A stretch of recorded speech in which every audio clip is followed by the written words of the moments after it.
Audio Jungle.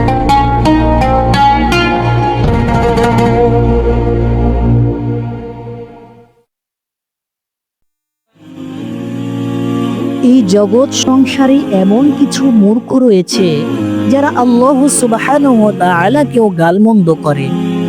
তাই কেউ যদি তোমাকে গালমন্দ দেয় কিংবা সমালোচনার আঘাতে তোমাকে ক্ষতবিক্ষত করে, তাহলে মনে কষ্ট নিও না, বরং নিজেকে এই বলে প্রবোধ দাও যে কিছু মানুষ যখন আল্লাহ সুবহানাহু ওয়া তাআলার ক্ষেত্রেও এরূপ ধৃষ্টতা দেখাতে পেরেছে, অথচ তিনি আমাদের মহান স্রষ্টা, পরম প্রিয় প্রভু, আমাদের একমাত্র মাবুদ ও রিজিক দাতা, তাহলে তোমার আমার ব্যাপারটা তো নিতান্তই গৌণ। আমাদের জীবন ভুলে ভরা, পাপে পূর্ণ। মানুষ আমাদের নিন্দা সমালোচনা করতেই পারে, এক্ষেত্রে আমাদের কাজ হলো ধৈর্য ধারণ করা। মনে রেখো, তুমি যখনই উন্নতি করবে, অন্যের প্রতি দানের হাত প্রসারিত করবে, নিজেকে বিকশিত করবে, অন্যের উপর প্রভাব বিস্তার করবে, তখনই মানুষ তোমার সমালোচনায় মুখর হয়ে উঠবে। আর সমালোচনার এ ঝড় অবিরাম বইতেই থাকবে। এ থেকে বাঁচতে হলে তোমাকে মাটির নিচে কোনো গর্তে ঢুকে যেতে হবে, কিংবা পাড়ি জমাতে হবে সুদূর আকাশে, যেন নিন্দুক ও সমালোচকের দৃষ্টি খুঁজে না পায় তোমায়। মানব সমাজে যতদিন তুমি বসবাস করবে, ততদিন কষ্ট তোমার সঙ্গী থাকবে, চোখ তোমার অশ্রু ঝরাবে।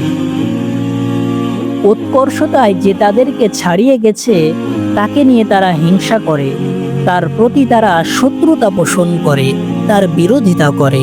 মনে রেখো, মাটিতে বসে থাকা ব্যক্তি কখনো মাটিতে পড়ে যায় না, ঘোড়সওয়ারি চড়ে বেড়াতে পারে যুদ্ধের ময়দানে। তুমি বিদ্যা বুদ্ধিতে, উন্নতি উৎকর্ষতায়, আচার আচরণে ও ধন সম্পদে তাদেরকে ছাড়িয়ে গেছো বলেই তারা তোমার ওপর এত রুষ্ট।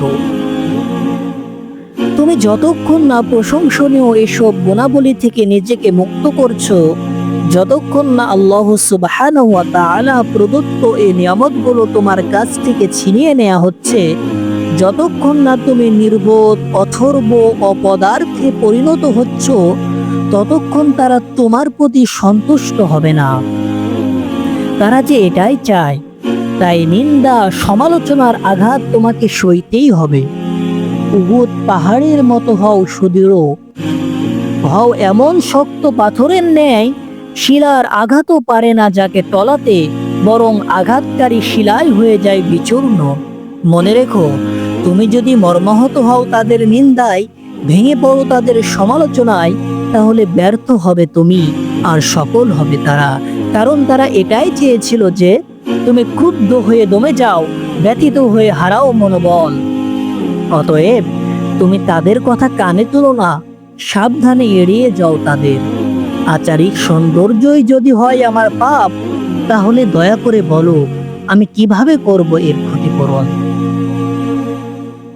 মনে রেখো, মানুষের মাঝে তোমার মর্যাদা যত বাড়বে, সমাজের বুকে গুরুত্বপূর্ণ ব্যক্তি হিসেবে তোমার প্রভাব যতটা প্রতিষ্ঠা পাবে, নিন্দুকদের নিন্দা, সমালোচকের সমালোচনা ততই বৃদ্ধি পেতে থাকবে। কজনার মুখ বন্ধ করতে পারবে তুমি? তাই তাদেরকে থাকতে দাও তাদের মতোই, সাবধানে এড়িয়ে চলো তাদের, তাহলে পারবে তাদের আক্রমণ থেকে বাঁচতে। কুল মুতু বিগাইযিকুম, তুমি বলে দাও, তোমরা তোমাদের আক্রোশেই মরতে থাকো। তাছাড়া তুমি তোমার যোগ্যতা ও কর্মদক্ষতাকে আরো বাড়িয়ে নিয়ে, ভুল ত্রুটিগুলো শুধরে নিয়ে তাদের মুখে কুলু পেটে দিতে পারো।